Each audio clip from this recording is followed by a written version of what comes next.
નમસ્કાર વિદ્યાર્થીઓ. એમાઇન સંયોજનો, એમાઇન સમૂહની બનાવટ. એમાઇન સંયોજનની બનાવટ વિવિધ ક્રિયાશીલ સમૂહમાંથી કરી શકાય છે. પહેલું નાઇટ્રો સમૂહના રિડક્શનથી. મિત્રો NO2 વિદ્યાર્થીઓ NO2 સમૂહ હોય તો એને નાઇટ્રો સમૂહ તરીકે ઓળખીએ છીએ. એનું હાઇડ્રોજન અથવા પેલેડિયમની હાજરીમાં રિડક્શન કરવામાં આવે અથવા તો H2 નિકલની હાજરીમાં પણ રિડક્શન કરી શકાય અથવા પ્રબળ રિડક્શન કરતા લિથિયમ એલ્યુમિનિયમ હાઇડ્રાઇડનો પણ ઉપયોગ કરવામાં આવે તો NO2 સમૂહનું NH2 સમૂહમાં રૂપાંતર થાય, ઓક્સિજન દૂર થાય છે, હાઇડ્રોજન દાખલ થાય છે, તેને રિડક્શન પ્રક્રિયા કહેવામાં આવે. આમ NO2 સમૂહનું NH2 સમૂહમાં રૂપાંતર થઈ જાય છે મિત્રો. આમ બે અને ઓર્ગેનિક રિએક્શનમાં સંતુલનની આવશ્યકતા હોતી નથી મિત્રો.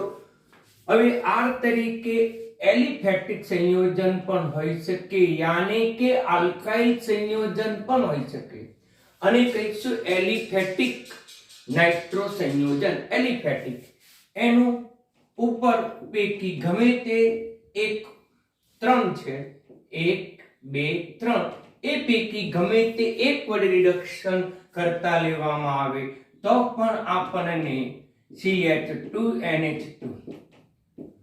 આમ NO2 નું NH2 સમૂહમાં રૂપાંતર થાય છે. આનું નામ છે નાઇટ્રોઇથેન.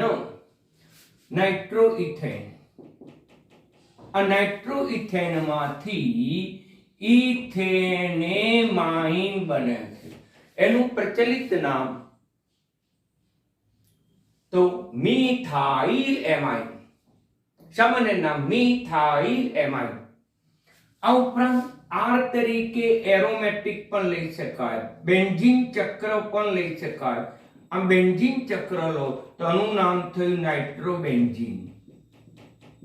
આ નાઇટ્રોબેન્ઝીન નું રિડક્શન ટીન અને HCl ની હાજરીમાં પણ કરી શકાય છે, Fe અને HCl ની હાજરીમાં પણ થઈ શકે. મિત્રો ટીન વત્તા HCl, Fe વત્તા HCl આ બંને વચ્ચેની પ્રક્રિયાથી નવજાત હાઇડ્રોજન ઉદ્ભવે છે. ટીન ક્લોરાઇડ બને HNCl2 અને ફેરિક ક્લોરાઇડ બને. ફેરિક ક્લોરાઇડમાં અને હાઇડ્રોજન છૂટો પડે. એ છૂટા પડેલા હાઇડ્રોજનની મદદથી NO2 સમૂહનું રિડક્શન થાય છે.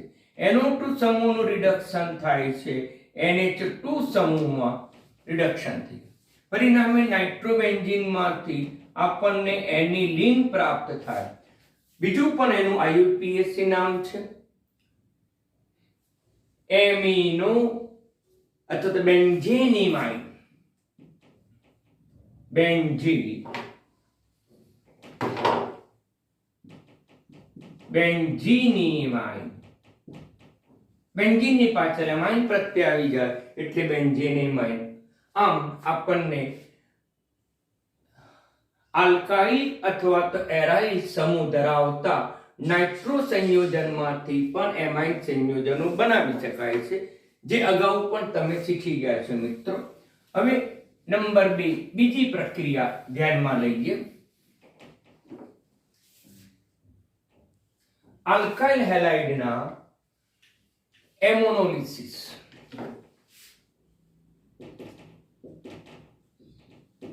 આલ્કાઇલ હેલાઇડનું એમોનોલિસિસ. આલ્કાઇલ હેલાઇડના એમોનોલિસિસ થી પણ આપણે એમાઇન સંયોજનો બનાવી શકીએ છીએ. આલ્કાઇલ હેલાઇડનું સામાન્ય સૂત્ર છે RH. આ R તરીકે આલ્કાઇલ સમૂહ મિથાઇલ ઇથાઇલ પ્રોપાઇલ, X તરીકે આપણે આયોડિન, બ્રોમિન અને ક્લોરીન લઈ શકીએ. હવે એની એમોનિયા સાથેની પ્રક્રિયા કરવામાં આવે. એમોનિયા સાથેની પ્રક્રિયા તો મિત્રો આ હેલોજન તત્વ છે, એની વિદ્યુત ઋણતા વધુ છે.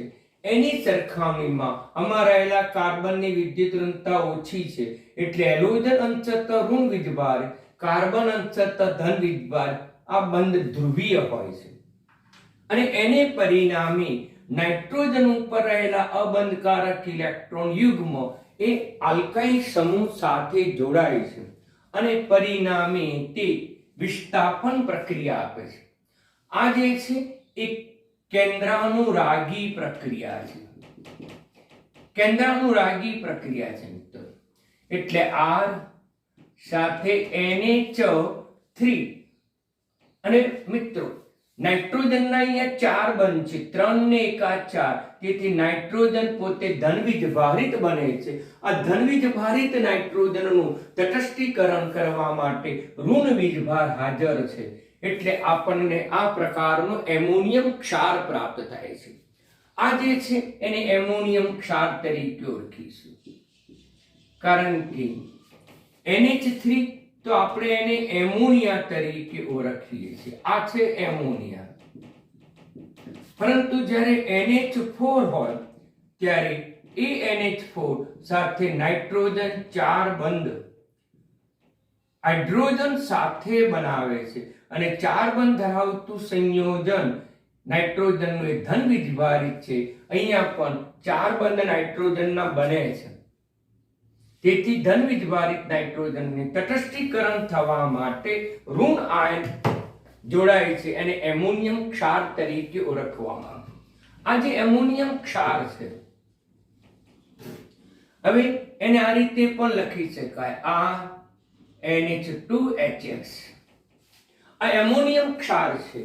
એમાંથી HX દૂર કરવો હોય તો એને બેઝ સાથે પ્રક્રિયા કરવામાં આવે અને બેઝ સાથે પ્રક્રિયા કરો તો આ બેઝ અને એસિડ વચ્ચે તટસ્થીકરણ પ્રક્રિયા થાય છે અને તટસ્થીકરણ પ્રક્રિયાથી આપણને 10 એમાઇન છૂટો પડે છે.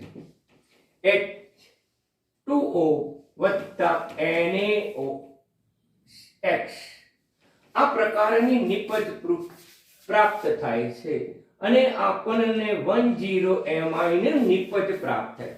આમ 10 એમાઇન નિપજ આપણને પ્રાપ્ત થાય છે મિત્રો. સરળ છે. એમોનોલિસિસ પ્રક્રિયા કોને કહેવાય? તો NH3 ની હાજરીમાં RX બંધ તૂટવાની પ્રક્રિયા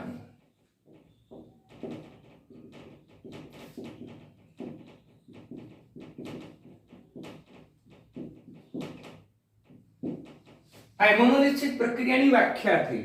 એમોનિયાની હાજરીમાં આ RX બંધ તૂટે છે અને આ બંધ તૂટવાની જ પ્રક્રિયાને એમોલિસિસ તરીકે ઓળખવામાં આવે. એની ક્રિયાશીલતાનો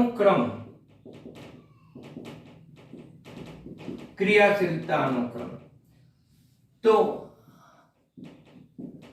આલ્કાઇલ આયોડાઇડ એ આલ્કાઇલ આયોડાઇડમાં બંધ નિર્બળ હોવાથી ખૂબ જ ઝડપથી પ્રક્રિયા આપશે. પછી આપશે આલ્કાઇલ બ્રોમાઇડ અને પછી આવશે આલ્કાઇલ ક્લોરાઇડ. મિત્રો આ જે છે એ તમે MCQ માં યાદ રાખજો કે એમોનોલિસિસ પ્રક્રિયાની ક્રિયાશીલતાનો ક્રમ, આલ્કાઇલ હેલાઇડની ક્રિયાશીલતાનો ક્રમ આ તમારે યાદ રાખવાનો. આલ્કાઇલ હેલાઇડની એમોનિયા સાથે પ્રક્રિયા કરવામાં આવે NaOH ની હાજરીમાં. બીજું યાદ રાખવા જેવું છે મિત્રો કે આ જે એમોનોલિસિસ છે કેન્દ્રાનુરાગી પ્રક્રિયા છે. કેન્દ્રાનુરાગી પ્રક્રિયા હોવાથી નાઇટ્રોજનના અબંધકારક ઇલેક્ટ્રોન યુગ્મ એ આલ્કાઇલ સમૂહ સાથે જોડાઈ જાય છે. આ NH2 બને છે. આ જ રિએક્શન પણ NaOH ની હાજરીમાં થાય છે. એટલે આમાં હેલોજન લગતા નથી અને પાણી છૂટું પડે અને બીજું NaX છૂટું પડે. પરિણામે 10 એમાઇન પ્રાપ્ત થાય. આ નાઇટ્રોજન ઉપર હજુ પણ અબંધકારક ઇલેક્ટ્રોન યુગ્મ છે મિત્રો અને અબંધકારક ઇલેક્ટ્રોન યુગ્મ હોવાને પરિણામે તે બીજા મોલ આલ્કાઇલ હેલાઇડ સાથે કેન્દ્રાનુરાગી પ્રક્રિયા આપશે અને તેથી AR NHR આમ નાઇટ્રોજન એ બે આલ્કાઇલ સમૂહ સાથે જોડાય છે આ X જે છે એ આમાંથી જે હાઇડ્રોજન છૂટો પડે એની સાથે જોડાય છે. પરિણામે આપણને 2,0 એમાઇન નિપજ પ્રાપ્ત થાય છે. હજુ પણ નાઇટ્રોજન ઉપર અબંધકારક ઇલેક્ટ્રોન યુગ્મ છે, તેથી તે ત્રીજા મૂળ આલ્કાઇલ હેલાઇડ સાથે કેન્દ્રાનુરાગી પ્રક્રિયા આપશે અને એ નાઇટ્રોજન સાથે 3 આલ્કાઇલ સમૂહ જોડાશે, HX છૂટો પડશે. આમ આપણને 3,0 એમાઇન નિપજ પણ પ્રાપ્ત થાય છે. હજુ પણ નાઇટ્રોજન ઉપર અબંધકારક ઇલેક્ટ્રોન યુગ્મ છે અને તેથી તે ચોથા મોલ 4 મોલ આલ્કાઇલ હેલાઇડ સાથે કેન્દ્રાનુરાગી પ્રક્રિયા આપશે, તેથી એ નાઇટ્રોજન છે એ 4 આલ્કાઇલ સમૂહ સાથે જોડાઈ જશે. પરંતુ અગાઉ ચર્ચા કર્યા મુજબ કે નાઇટ્રોજન જ્યારે પણ 4 બંધ બનાવે ત્યારે તે ધન વીજભારિત હોય છે. પરિણામે આની ઉપર ધન વીજભાર પ્રાપ્ત થશે. એનું તટસ્થીકરણ કરવા માટે X આયન હશે અને આ રીતે પણ લખાય. આલ્કાઇલ સમૂહ કેટલા છે તો કે 4, એક નાઇટ્રોજન ઉપર ધન વીજભારિત અને પછી લખીશું X. આમ આ રીતે લખો અથવા આ રીતે લખો, બંને રીતે સાચું છે. આનું નામ શું થશે તો ચતુર્થક. આનું નામ થશે ચતુર્થક એમોનિયમ ક્ષાર અને કહીશું ચતુર્થક એમોનિયમ. કેટલા છે તો કે 4 આલ્કાઇલ સમૂહ છે તો ટેટ્રા આલ્કાઇલ એમોનિયમ ક્ષાર એમ પણ કહી શકાય. આ ચતુર્થક શબ્દ ન લખવો હોય તો ટેટ્રા આલ્કાઇલ એમોનિયમ ક્ષાર પણ લખી શકાય. આમ એમોનોલિસિસ પ્રક્રિયાની ખાસિયત એ છે કે એમાં 1,0 એમાઇન પ્રાપ્ત થતો નથી. આ ઉપરાંત 2,0 એમાઇન, 3,0 એમાઇન અને ચતુર્થક એમોનિયમ ક્ષારનું મિશ્રણ પ્રાપ્ત થાય છે. પરંતુ બે પ્રકારની પ્રક્રિયા છે. આ સાંકળ પ્રક્રિયા ક્યારે થાય કે આલ્કાઇલ હેલાઇડ વધુ પ્રમાણમાં હોય તો. જો આલ્કાઇલ હેલાઇડ વધુ પ્રમાણમાં હોય તો ઉપર મુજબ પ્રક્રિયા થઈ અનુક્રમે 1,0 એમાઇન, 2,0 એમાઇન, 3,0 એમાઇન અને ચતુર્થક એમોનિયમ ક્ષારનું મિશ્રણ પ્રાપ્ત થાય છે.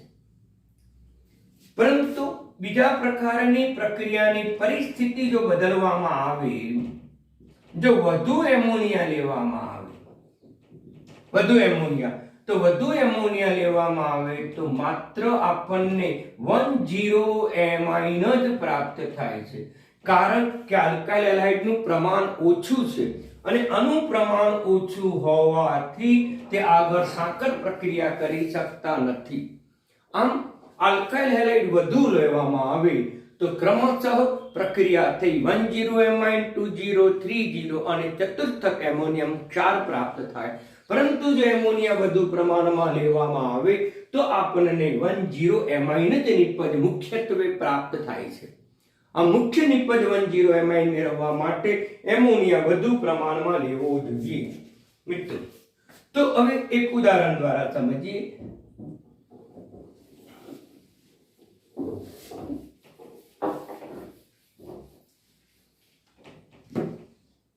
ક્લોરોઇથેન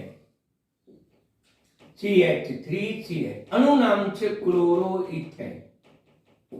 આ ક્લોરોઇથેનની એમોનિયા સાથે પ્રક્રિયા કરવામાં આવે અને દ્રાવક તરીકે ઇથેનોલ લેવામાં આવે, યાની કે આલ્કોહોલ દ્રાવક તરીકે લેવામાં આવે. તો આ પ્રક્રિયાનું સમીકરણ શું થાય તો નાઇટ્રોજન ઉપર બંધકારક ઇલેક્ટ્રોન યુગ્મ છે અને આ બંધકારક ઇલેક્ટ્રોન યુગ્મ એ આ ધન વીજભારિત કાર્બન સાથે જોડાય છે, કેન્દ્રાનુરાગી પ્રક્રિયા આપે છે અને કેન્દ્રાનુરાગી પ્રક્રિયાથી CH2 NH2 છૂટો પડતો અહીંથી H અને અહીંથી Cl.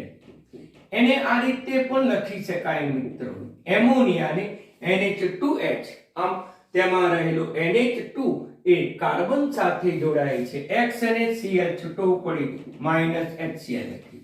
પરિણામે આપણને 10 નિપજ પ્રાપ્ત થાય છે, જેને નામ છે ઇથેનેમાઇન. એનું કહીશું ઇથેનેમાઇન. હજુ પણ નાઇટ્રોજન ઉપર બંધકારક ઇલેક્ટ્રોન યુગ્મ છે મિત્રો, તેથી તે 2 મોલ ક્લોરોઇથેન સાથે પ્રક્રિયા કરશે અને ફરીથી પોતે કેન્દ્રાનુરાગી પ્રક્રિયા આપશે. આમાંથી H છૂટો પડશે -HCl, CH3, CH2NH, CH2CH3. આનું IUPAC નામ થશે N-ઇથાઇલ. ઇથાઇલ સમૂહ 2 કાર્બન છે એટલે ઇથાઇલ. આ મુખ્ય શૃંખલા લઈએ, લાંબી શૃંખલા લઈએ તો પણ એમાં 2 જ કાર્બન છે એટલે નામ બનશે ઇથેનેમાઇન. પાછળ એમાઇન પ્રત્યય લગાવવાનો. આનું સામાન્ય નામ છે ડાઇઇથાઇલ એમાઇન. 2 વખત ઇથાઇલ સમૂહ છે, ડાઇઇથાઇલ એમાઇન. ફરીથી ઇથાઇલ ક્લોરાઇડ સાથે પ્રક્રિયા થઈ શકે. ઇથાઇલ ક્લોરાઇડ નાઇટ્રોજન ઉપર બંધકારક ઇલેક્ટ્રોન યુગ્મ છે, પરિણામે તે ધનવીજભારિત કાર્બન સાથે જોડાશે, કેન્દ્રાનુરાગી વિસ્થાપન પ્રક્રિયા આપશે અને પ્રાપ્ત થતી નિપજ સાથે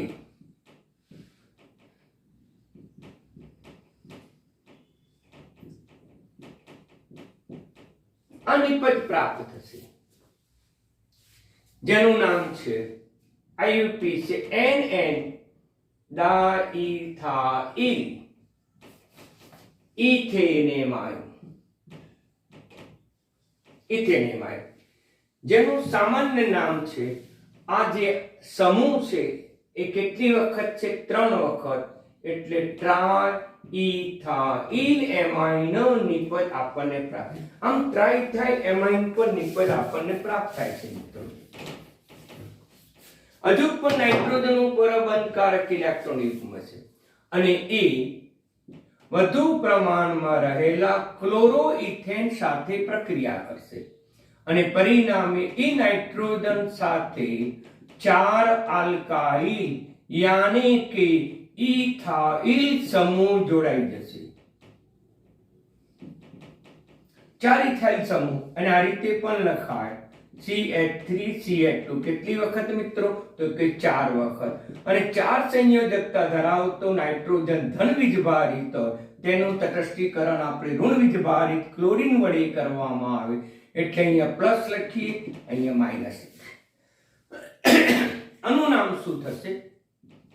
ટેટ્રા ઇથાઇલ એમોનિયમ ક્લોરાઇડ. આનું નામ થશે ટેટ્રાઇથાઇલ એમોનિયમ ક્લોરાઇડ મિત્રો. તો આમ આપણે સરળતાથી આલ્કાઇલ હેલાઇડનું એમોનોલિસિસ પ્રક્રિયા સમજી શકીએ છીએ કે ક્લોરોઇથેનની એમોનિયા સાથે પ્રક્રિયા કરવામાં આવે તો અનુક્રમે 10 એમાઇન, પછી 20 એમાઇન, પછી 30 એમાઇન અને ટેટ્રાઇથાઇલ એમોનિયમ ક્લોરાઇડ ક્ષાર આપણને પ્રાપ્ત થાય છે. બીજું પણ લઈ શકાય મિત્રો, એ પણ આપણને કોયડામાં આપેલો છે.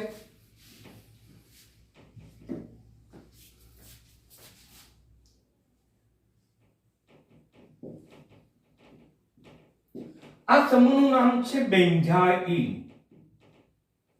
બેન્ઝાઇલ પછી એની જોડે Cl લખો તો બેન્ઝાઇલ ક્લોરાઇડ. Benzyl chloride. આ બેન્ઝાઇલ ક્લોરાઇડની એમોનિયા સાથે પ્રક્રિયા કરવામાં આવે મિત્રો. આવડે એમાં આ ક્લોરીન ઋણ વિજભારિત થશે, કાર્બન પરિણામે કેન્દ્રાનુરાગી પ્રક્રિયા થશે અને તમને વારંવાર આ પ્રકારની પ્રક્રિયાઓ થવાથી અનુક્રમે 10 એમાઇન, 20 એમાઇન અને આપણને શું પ્રાપ્ત થશે? 30 એમાઇન નિપજ આપણને પ્રાપ્ત થશે. ઓકે મિત્રો, તો આ રીતે આપણે સમજી શકીએ. હવે જો NaOH વધુ પ્રમાણમાં લેવામાં આવે, NaOH વધુ પ્રમાણમાં,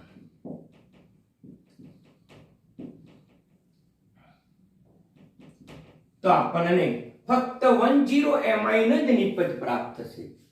10 એમાઇન નિપજ પ્રાપ્ત થશે જો વધુ પ્રમાણમાં એમોનિયા લેવામાં આવે તો.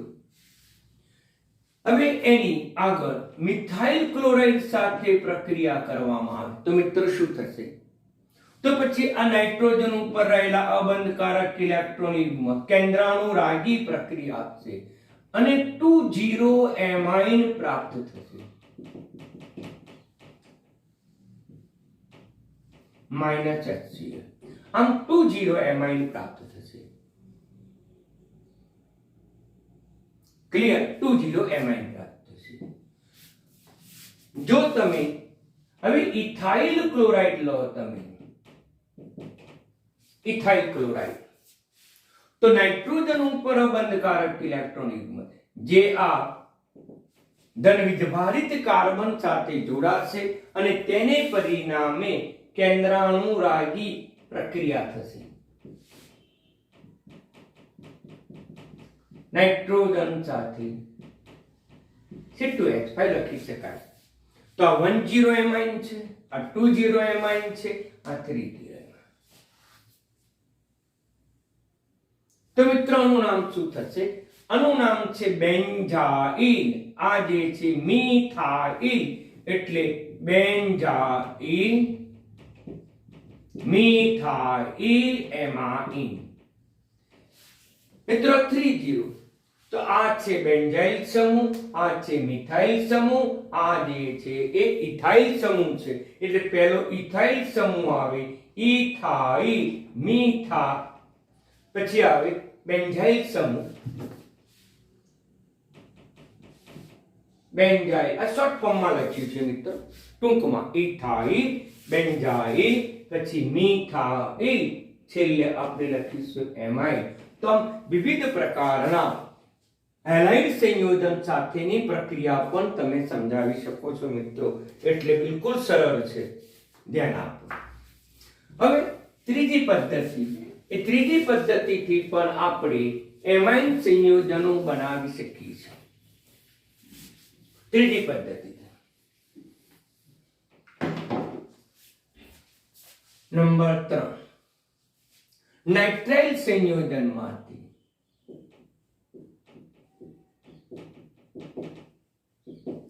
નાઇટ્રાઇલ સંયોજનોમાંથી પણ આપણે એમાઇન સંયોજનો બનાવી શકીએ. નાઇટ્રાઇલ સંયોજન કોને કહીશું? તો કાર્બન સાથે નાઇટ્રોજન ત્રિબંધથી જોડાયેલો હોય તો તેને આપણે કહીશું નાઇટ્રાઇલ સંયોજનો. હવે એનું રિડક્શન કરવામાં આવે, એનું પણ રિડક્શન લિથિયમ એલ્યુમિનિયમ હાઇડ્રાઇડ પ્રબળ રિડક્શન કરતા છે, લઈ શકીએ. આ ઉપરાંત હાઇડ્રોજન નિકલનો પણ ઉપયોગ કરી શકીએ મિત્રો. અને આ ઉપરાંત તમે સોડિયમ અને ઇથેનોલનો પણ ઉપયોગ કરી શકો. આ બધા જ પદાર્થોમાંથી નવજાત હાઇડ્રોજન ઉદ્ભવે છે, જે એ આની અંદર ઉમેરાય છે. RCN, આમાં કાર્બન નાઇટ્રોજન વચ્ચે સિંગલ બંધ રહે છે. આ કાર્બન અને નાઇટ્રોજન વચ્ચે બાકીના પાય બંધ છે, એ પાય બંધ નિર્બળ હોવાથી સરળતાથી તૂટે છે અને હાઇડ્રોજન દાખલ થાય. આ કાર્બનની 2 સંયોજકતા બાકી છે, હાઇડ્રોજનની પણ 2 સંયોજકતા, 4 હાઇડ્રોજનની જરૂર પડી. પરિણામે આપણને 10 એમાઇન નિપજ પ્રાપ્ત થાય. આમ નાઇટ્રાઇલ સંયોજનમાંથી 10 એમાઇન નિપજ પ્રાપ્ત થાય. મિત્રો R તરીકે તમે ઇથાઇલ પણ લઈ શકો, R તરીકે તમે બેન્ઝીન ચક્ર પણ લઈ શકો. તો આમ આપણને વિવિધ પ્રક્રિયાઓ વધારે ઉદાહરણ પ્રાપ્ત થાય. જો આનું રિડક્શન કરવામાં આવે આ ઉપરોક્ત 3 પદાર્થો પૈકી ગમે તે એક, તો પછી આપણને બેન્ઝીન ચક્ર સાથે આ બેન્ઝીન ચક્ર સાથે CH2NH2 જોડાશે. પરિણામે આપણને બેન્ઝાઇલ એમાઇન નિપજ પ્રાપ્ત થશે. નંબર 3, 4, એમાઇલ સંયોજનમાંથી એમાઇડ સંયોજન. મિત્રો ઘણા બધા ભૂલો કરે છે. અહીંયા ડ શબ્દ છે અને એમાઇડ સંયોજન કોને કહેવાય? કાર્બન ઓક્સિજન વચ્ચે દ્વિબંધ હોય, કાર્બોનિલ સંયોજન હોય, એની એક સંયોજકતા આલ્કાઇલ કે એરાઇલ સમૂહ વડે પૂર્ણ થયેલી હોય, બીજી સંયોજકતા NH2 વડે પૂર્ણ થઈ હોય તો તેને એમાઇડ સંયોજનો તરીકે ઓળખવામાં આવે. આમ એમાઇડ સંયોજનોમાંથી પણ બનાવી શકાય છે, પણ એમાઇડ સંયોજનોમાં બે પદ્ધતિથી બનાવવામાં આવે છે. એક કે એ એમાઇડ સંયોજનનું રિડક્શન કરવામાં આવે. પહેલી પદ્ધતિ કે R C double bond O NH2 આનું રિડક્શન કરવામાં આવે. રિડક્શન તરીકે લિથિયમ એલ્યુમિનિયમ હાઇડ્રાઇડ લેવામાં આવે. બરાબર, રિડક્શન કરતા છે, પાણીની હાજરીમાં એ રિડક્શન કરતા આપે. એટલે આ CO સમૂહમાંથી સીધું મિથિલિન સમૂહમાં રૂપાંતર થઈ જાય. CO સમૂહ CH2 સમૂહમાં રૂપાંતર થઈ જાય છે. આપણને તેટલા જ કાર્બન વાળું 10 એમાઇન નિપજ પ્રાપ્ત થાય છે. તેટલા જ કાર્બન ધરાવતો 10 એમાઇન પ્રાપ્ત થાય છે. સમજો મિત્રો. બીજી પ્રક્રિયા ઇમ્પોર્ટન્ટ છે. આ R તરીકે તો તમે આલ્કાઇલ સમૂહ પણ લઈ શકો, એરાઇલ સમૂહ પણ લઈ શકો, બીજા ઘણા બધા સમીકરણો લખી શકો. હવે બીજી પદ્ધતિ જે છે એ હોફમેન બ્રોમેમાઇડ.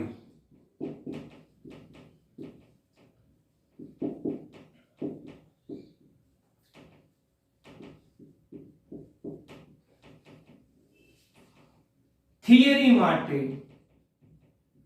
આ મોસ્ટ ઇમ્પોર્ટન્ટ છે અને એમસીક્યુ માં તો ખરી, રિએક્શન માં તો ખરી, પરંતુ થિયરી માટે આ અગત્યની પ્રક્રિયા છે, જેને કેટલીક વખત ટૂંકમાં હોફમેન વિઘટન પ્રક્રિયા તરીકે પણ ઓળખવામાં આવે.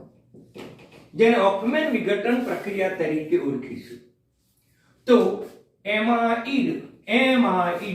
એમાઇડમાંથી આપણને 10 એમાઇન પ્રાપ્ત થયો, તેટલા જ કાર્બન ધરાવતો અડ શબ્દ છે અને એમાંથી ન શબ્દ બને. યાદ રાખજો, ઘણા લખવામાં ભૂલ કરે છે વિદ્યાર્થીઓ. તો એમાઇડ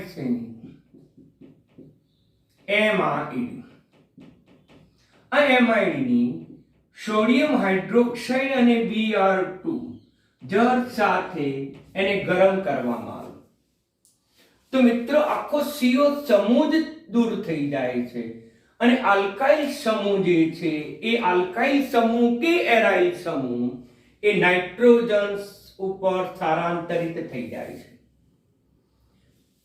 એમાઇડ સમૂહના કાર્બોનિલ કાર્બન સાથે જોડાયેલો R યાની કે આલ્કાઇલ અથવા તો એરાઇલ સમૂહનું સ્થાનાંતર નજીકના નાઇટ્રોજન ઉપર થઈ જાય છે. પરિણામે આપણને RNH2 નિપજ પ્રાપ્ત થાય છે, 10 એમાઇન. પરંતુ પ્રાપ્ત થતી આ નિપજ અને પ્રાપ્ત થતી આ નિપજમાં તફાવત છે. આ જે નિપજ પ્રાપ્ત થઈ એમાં એક કાર્બન ઓછો છે. એક કાર્બન ઓછો હોય તેવો એમાઇન પ્રાપ્ત થયો. હવે છૂટો પડેલો કાર્બન મોનોક્સાઇડ NOH સાથે પ્રક્રિયા કરે, પરિણામે Na2CO3 નિપજ પ્રાપ્ત થાય અને આ બ્રોમિન પણ NOH સાથે પ્રક્રિયા કરે NaBr પ્રાપ્ત થાય. અહીંયા Br 2 છે એટલે મિત્રો 2 લખીશું. સોડિયમ 4 થયા તો અહીંયા 4 લખીશું. તો હાઇડ્રોજન કેટલા થયા? 4, એટલે હાઇડ્રોજન 4 બાકી રહ્યા એટલે H2O. આમ સમીકરણ સરળતાથી બેલેન્સ કરી શકાય. પણ આ બંને પ્રક્રિયામાં તફાવત છે મિત્રો. તેટલા જ કાર્બન ધરાવતો એમાઇન લેવો હોય તો રિડક્શન કરો. એક કાર્બન ઓછો હોય તેવો જો એમાઇન લેવો હોય તો હોફમેન બ્રોમેમાઇડ વિઘટન પ્રક્રિયા કરવી જોઈએ. ઉદાહરણ તરીકે લઈ શકીએ આનું નામ છે 3 કાર્બન અને 3 કાર્બન એટલે પ્રોપેનેમાઇડ.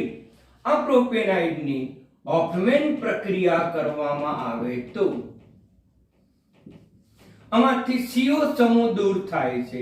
આલ્કાઇલ સમૂહનું સ્થાનાંતર એ નજીક રહેલા નાઇટ્રોજન ઉપર થઈ જાય છે અને તેને પરિણામે એક કાર્બન ઓછો હોય તેવી નિપજ આપણને પ્રાપ્ત થાય છે.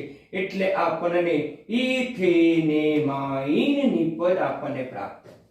આમ આપણને ઇથેનેમાઇન નિપજ, બાકીની ગૌણ નિપજ હતું તેની તે, અને આમ આપણને 10 એમાઇન પ્રાપ્ત થાય.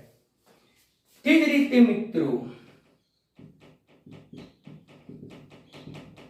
આ પ્રક્રિયા લેવામાં આવે તો આ પ્રક્રિયાની પણ હોફમેન પ્રક્રિયા થઈ શકે તો આમાંથી CO સમૂહ દૂર થશે, CH3NH2 નિપજ પ્રાપ્ત થશે.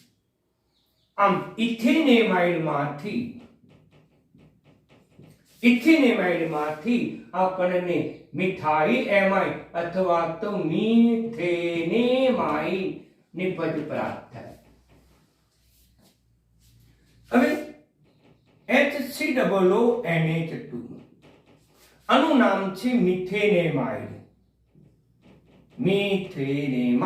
જેનું પ્રચલિત નામ છે ફોર્મેમાઇડ. અને હોફમેન બ્રોમાઇડ હોફમેન વિઘટન પ્રક્રિયા ન થાય.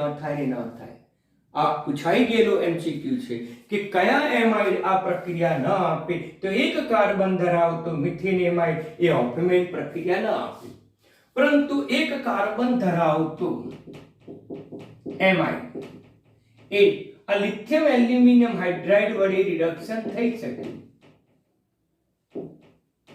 અને એમાંથી એક કાર્બન ધરાવતો એમાઇન આપણને પ્રાપ્ત થાય. આમાંથી એમાઇન મેળવવું હોય તો રિડક્શન કરવું પડે. હોફમેન બ્રોમાઇડ વિઘટન પ્રક્રિયા થઈ શકે નહીં મિત્રો, એટલે ધ્યાન આપજો. એ જ રીતે આપણે ત્રીજું ઉદાહરણ પણ લઈ શકીએ.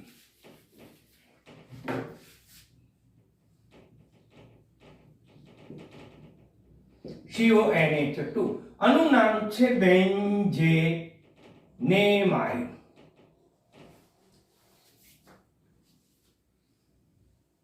બેન્ઝીન એટલે બેન્ઝીનેમાઇડ, આનું નામ છે બેન્ઝીનેમાઇડ. આ બેન્ઝીનેમાઇડની હોફમેન પ્રક્રિયા કરવામાં આવે NaOH Br2 તીર ઉપર લખો એટલે આપણે એનું સંતુલન કરવાની આવશ્યકતા ઊભી ન થાય, ડિલીટ. તો અહીંયા પણ આ જે આલ્કાઇલ સમૂહ છે એનું સ્થાનાંતર નાઇટ્રોજન ઉપર થાય છે અને જે એરાઇલ સમૂહ છે, બેન્ઝીન ચક્ર છે, ફિનાઇલ ચક્ર છે, એ NH2 સાથે જોડાય છે. પરિણામે આપણને એનિલીન નિપજ આપણને પ્રાપ્ત થાય. આમ મિત્રો એમાઇડ સંયોજનમાંથી બે પ્રકારે બે પદ્ધતિથી એમાઇન બનાવી શકાય છે. જો તેટલા જ કાર્બન ધરાવતો એમાઇન બનાવવો હોય તો આ લિથિયમ એલ્યુમિનિયમ હાઇડ્રાઇડ વડે રિડક્શન કરો, અને જો એક કાર્બન ઓછો હોય તેવો જો એમાઇન બનાવવો હોય તો હોફમેન બ્રોમાઇડ પ્રક્રિયા તમારે કરવી પડે. ઇમ્પોર્ટન્ટ છે અને GNET માટે પણ પૂછાય છે, થિયરીમાં તમને ટૂંક નોટ પણ પૂછાય છે, એટલે શોર્ટ નોટ માટે પણ અગત્યની છે. એટલે આ તો તમે તૈયાર કરો અને કરો. હવે ત્યાર પછી લઈએ ગ્રેવિયર થેલિમાઇડ પદ્ધતિ મિત્રો.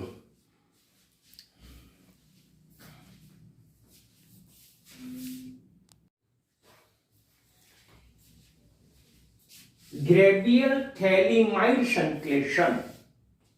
અગાઉ આપણે થેલિમાઇડનું બનાવટ શીખી ગયા છીએ. કાર્બોનિલ સંયોજનમાં થેલિક એસિડ માંથી બનાવી શકાય. થેલિક એસિડ માંથી જે આપણે શીખી ગયા, એનું પુનરાવર્તન કરવાની જરૂર નથી. તો થેલિમાઇડની KOH સાથે પ્રક્રિયા કરવામાં આવે તો વિસ્થાપન પ્રક્રિયા થાય છે, હાઇડ્રોજન દૂર થાય છે, પોટેશિયમ દાખલ થાય છે. પરિણામે પોટેશિયમ ક્ષાર આપણને પ્રાપ્ત થાય છે, પોટેશિયમ ક્ષાર. હવે એની આલ્કાઇલ હેલાઇડ સાથે પ્રક્રિયા કરવામાં આવે તો નાઇટ્રોજન ઉપર અબંધકારક ઇલેક્ટ્રોન યુગ્મ છે જે કેન્દ્રાનુરાગી વિસ્થાપન પ્રક્રિયા આપે અને કેન્દ્રાનુરાગી વિસ્થાપન પ્રક્રિયાથી આલ્કાઇલ સમૂહ સાથે આ નાઇટ્રોજન જોડાઈ જાય છે અને KH છૂટો પડે છે એને પરિણામે આપણને પ્રાપ્ત થતી નિપજ એનું નામ છે એન આલ્કાઇલ, બાકીનું છે તો થેલિમાઇડ, તો નામ બનશે થેલિમાઇડ. હવે એની જલીય NH વડે જળ વિભાજન કરવામાં આવે મિત્રો તો આપણને 10 એમાઇડ પ્રાપ્ત થાય છે. આલ્કાઇલ એમાઇન જ નિપજ પ્રાપ્ત થાય છે અને આ ઉપરાંત આપણને ગૌણ નિપજ પ્રાપ્ત થાય છે. કઈ રીતે મિત્રો પ્રક્રિયા થશે જરા ધ્યાન આપો કે NaOH 2 મોલ છે, 2 મોલ NaOH પ્રક્રિયા કરે છે પણ આ રીતે ભાગ પાડે, અહીંથી બંધ તૂટે છે. આ NaO જે છૂટો પડે છે એ NaO આ કાર્બન સાથે જોડાઈ જાય છે. જ્યારે 2H છૂટા પડે એ 2H નાઇટ્રોજન સાથે જોડાઈ જાય, RNH2 બની જાય છે. તેથી 10 એમાઇડ પ્રાપ્ત થાય. અગત્યની બાબત તો એ છે કે આ પદ્ધતિથી એરાઇલ એમાઇન બનાવી શકાતો નથી, એટલે કે એનિલિન બનાવી શકાતો નથી. અગત્યની બાબત આ છે, માત્ર આલ્કાઇલ એમાઇન જ બનાવી શકીએ છીએ, 10 આલ્કાઇલ એમાઇન. કારણ શું? તો કારણ છે કે જે એરાઇલ હેલાઇડ જે છે આ છે એરાઇલ હેલાઇડ, યાની કે ક્લોરોબેન્ઝીન છે.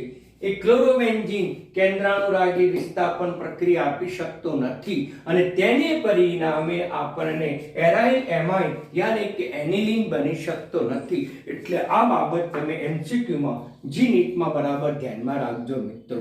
રિએક્શન પણ તમને થિયરીમાં પૂછી શકે. હવે હોમવર્ક છે અગત્યનું છે, તૈયાર કરજો. જે મેં પાટિયા ઉપર લખેલું છે મિત્રો તો આટલું હોમવર્ક તો તમે તૈયાર કરજો. એમાંથી કેટલાક કોયડાઓ તો મેં આજે પણ સોલ્વ કર્યા છે. IUPAC નામ છે જે મેં તમને ગઈ વખત પણ સોલ્વ કર્યા છે મિત્રો. એટલે પ્રેક્ટિસ તમે કરજો જેથી આ ચેપ્ટર ઉપર તમારી કમાન્ડ આવી જાય. સરળ ચેપ્ટર છે પણ ખૂબ લાંબુ ચેપ્ટર છે મિત્રો, એટલે તૈયારી કરજો. ઓકે, ધન્યવાદ.